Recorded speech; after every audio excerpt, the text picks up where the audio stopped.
Hi friends, இப்போ நம்ம ப்ரெட்டை வச்சு முட்டை வச்சு ஒரு ஈஸியான ஒரு ஸ்நாக்ஸ் ரெசிபி செய்ய போகிறோம். வாங்க பார்க்கலாம். ஃபஸ்ட்டு கடாய் சூடாகட்டும். இப்போ எண்ணெய் நான் 1 ஸ்பூன் அளவுக்கு நான் எண்ணெய் ஊற்றிருக்கிறேன். எண்ணெய் நல்லா காயட்டும். எண்ணெய் நல்லா காஞ்சிருச்சு. இஞ்சி பூண்டை நான் நல்லா பொடிசாக கட் பண்ணி வச்சுருக்கேன். அதை நான் சேர்த்துக்கிறேன். இப்போ வெங்காயம் சேர்த்துக்கிறேன். போட்டு நல்லா வதக்கி விடுங்க. அப்போ தான் உள்ள இந்த ப்ரெட்டுக்குள்ளே இந்த ஸ்டஃபிங் நல்லா டேஸ்ட்டாக இருக்கும். குழந்தைங்கள்லேருந்து எல்லாமே நல்லா விருப்பப்பட்டு சாப்பிடுவாங்க. தேவையான அளவுக்கு உப்பு. இந்த அளவுக்கு வதக்கினதுக்கப்புறம் தக்காளி ஒரு தக்காளி நான் சேர்த்துருக்குறேன். பொடிசாக கட் பண்ணி இதையும் நல்லா இதோட சேர்த்து வதக்கி விடுங்க. நல்லா கொஞ்சம் வதங்கட்டும். கரம் மசாலா இருந்துச்சுன்னா அது தேவையான அளவுக்கு காரத்துக்கு ஏற்ற மாதிரி சேர்த்துக்கோங்க. அவங்கவுங்க காரத்துக்கு ஏற்ற மாதிரி கரம் மசாலா சேர்த்துக்கோங்க. போட்டு நல்லா இப்படி கிளறி விடுங்க. நல்லா கிளறி விடுங்க. ஏன்னா கொஞ்சம் தண்ணி ஊற்றிக்கோங்க. ரொம்ப வேண்டாம், கொஞ்சோண்டு மட்டும் ஊற்றிக்கலாம். இப்போ நல்லா தண்ணியெல்லாம் வற்றிடுச்சு. இப்போ நான் ஒரு முட்டையை நான் பொடிசாக நறுக்கி வச்சேன். அதை நான் சேர்த்துக்கிறேன். முட்டையை நல்லா உடச்சி விடாமல் நீங்கள் கட் பண்ணதுலேயே நல்லா இது பண்ணிங்கன்னா அது சாப்பிட்றப்போ அந்த உள்ளே இருக்க அந்த பால்குள்ளே சாப்பிட்றப்போ நல்லா டேஸ்ட்டாக இருக்கும். அப்படியே நல்லா கிளறி விடுங்க.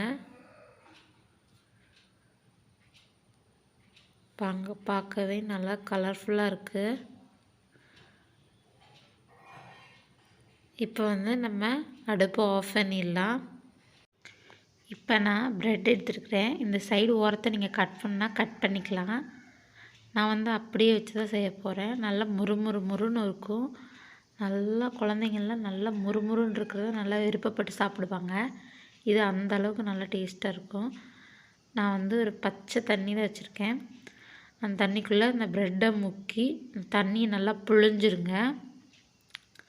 நல்லா புழிஞ்சிட்டு நடுவில் இந்த ஸ்டஃபிங் எடுத்து உள்ளே வச்சிடலாம். அந்த முட்டை மசாலாவை எடுத்து வச்சு இதை உருண்டை ஷேப்புக்கு நம்ம பிடிச்சிக்கலாம்.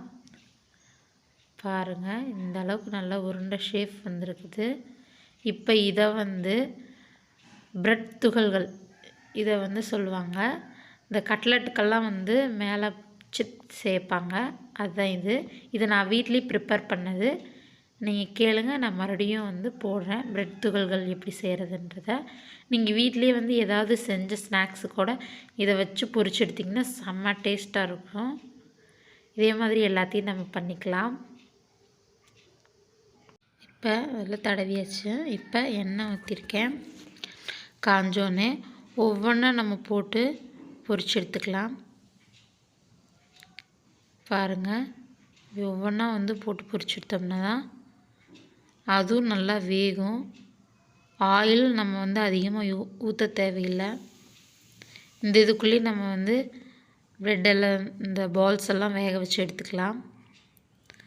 பாருங்கள், ரொம்ப விருப்பப்பட்டு சாப்பிடுவாங்க குழந்தைங்களாம். பாருங்கள் எவ்வளோ நல்லா முறுன்னு இருக்குதுன்னு. இந்த மாதிரி தான் வேகணும். எந்த சைடு இதாக இருக்கோ இல்லை லைட்டான கலரில் நீங்கள் எடுக்கணுன்னா எடுத்துடலாம். இல்லை நல்லா கிறிஸ்பியாக வேணும் அப்படின்னா இன்னும் கொஞ்சம் லேட்டாக எடுத்துக்கலாம்.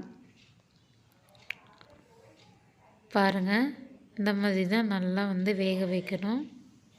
இதே மாதிரி எல்லாத்தையும் நம்ம பாருங்கள், இந்த மாதிரி எல்லாத்தையும் நம்ம வேக வச்சு எடுத்துக்கலாம்.